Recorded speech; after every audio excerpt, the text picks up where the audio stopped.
This lady I work with, she belongs to the Movement Church. And she found me in school one day and she's like, Diana, listen, please get in touch with my pastor. And I rolled my eyes right away. Like, as soon as she left, I was like, okay, lady. So I was like, you know what, let me just try. I have nothing else to lose. Let me just try and call and see what they actually have to say. So I was just thinking, like, helping me, like, clean my garbage out of my yard or help me clean out my home, whatever garbage was left, disposal, blah, blah, blah. And it wound up, we walked in and they were, like, really so sweet and nice and not what I expected. I expected, like, almost a priest-type person. And I walk in and I see Pastor Steve, and he's the most laid-back, humble person I've ever met. And he's like, okay, well, we're gonna help you. I said, okay, great. What are you gonna help me do? And he's like, we're gonna help you get your house back. And I said, what? And he said, yeah, we're gonna help you get your house back. And I'm like, what do I owe you? And he's like, nothing.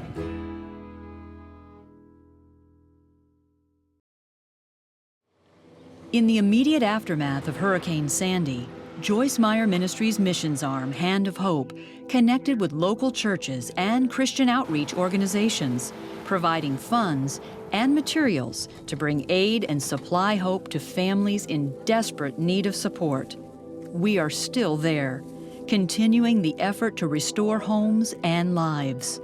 Here are just a few of their stories.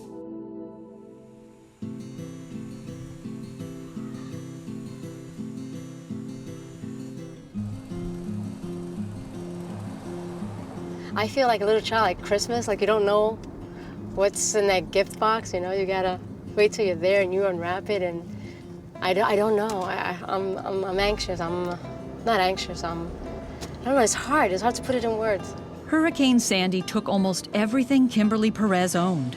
In a matter of hours, this single mom was homeless with her teenage son who suffers from severe asthma. Regardless, at the end of the day, what matters is I'm healthy, my son is alive, and we got through this. Kimberly and her son Ezron needed a place to stay. Ezron's asthma condition limited their options. I was listening to the news, and it was really bothering me that I see so much devastation in my own hometown, something that we've never really seen. And I knew that there were people in my own community, in my own church, that I could reach out to, that I could help. So I reached out to our church, Christ Tabernacle. They asked me, would I take them in? Absolutely, we would. Today, Kimberly is headed back to her own home. Driving down this strip, and there was boats in the streets. There was so much debris, so much going on, and now I'm driving, everything is clear. Now there's clarity, and I'm going to my place. It feels good. It feels real good. Hand of Hope partnered with the Legacy Center in New York to build and restore several homes destroyed by Hurricane Sandy. Kimberly gets to see her home for the first time today. More on that later.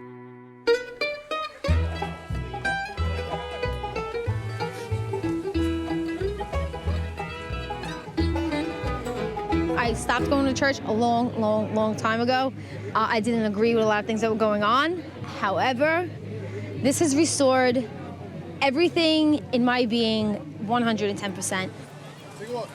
This Staten Island neighborhood barbecue could be described as a ray of sunshine in the aftermath. Local pastors Steve and Melissa Martino believe the relief efforts changed many people's perceptions of God. Here on Staten Island, it's not really an atheist or an unbelieving people, it's more of an agnostic. So people grew up hearing about God, but people having actual relationship with God are two different things. And what the storm has done is allowed people's hearts to be open, that they can see God not as a religion, but more of a relationship. And a lot of people have asked, well, where was God in all of this? And God was there, and God still is there. God never abandoned, nor did he forget. But sometimes there are doors that open that allow God to be seen more clearly. The barbecue is celebrating the progress of relief efforts and reminding people that the body of Christ is still in the community to service needs.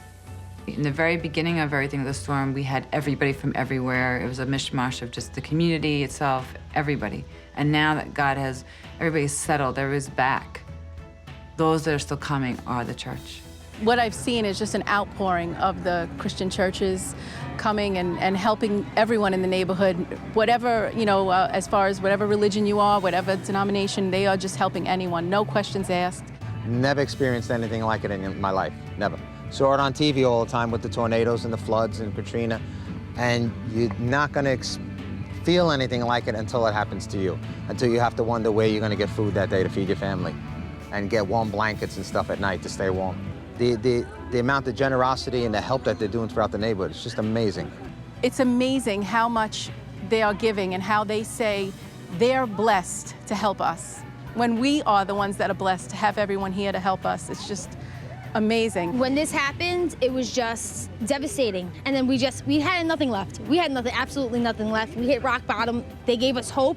We finally realized that there is light at the end of this tunnel, and they just got us moving. Because let me tell you something, at one point, I wasn't even motivated to do anything.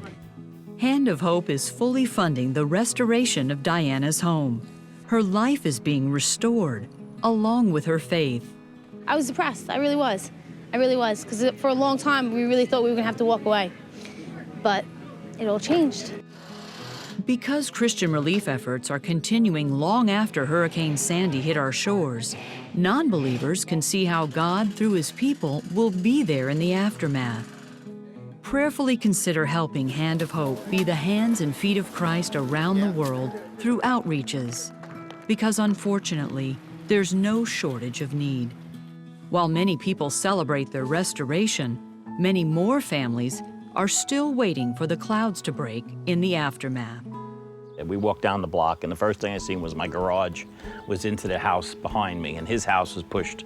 It was really, really rough. Still can't, I still don't sleep right and stuff from it. It's just really bad. Everything was destroyed around here, everything. The garbage was almost up to the top of this thing between our houses, and it was just, I don't know. It's just unreal. More when we return.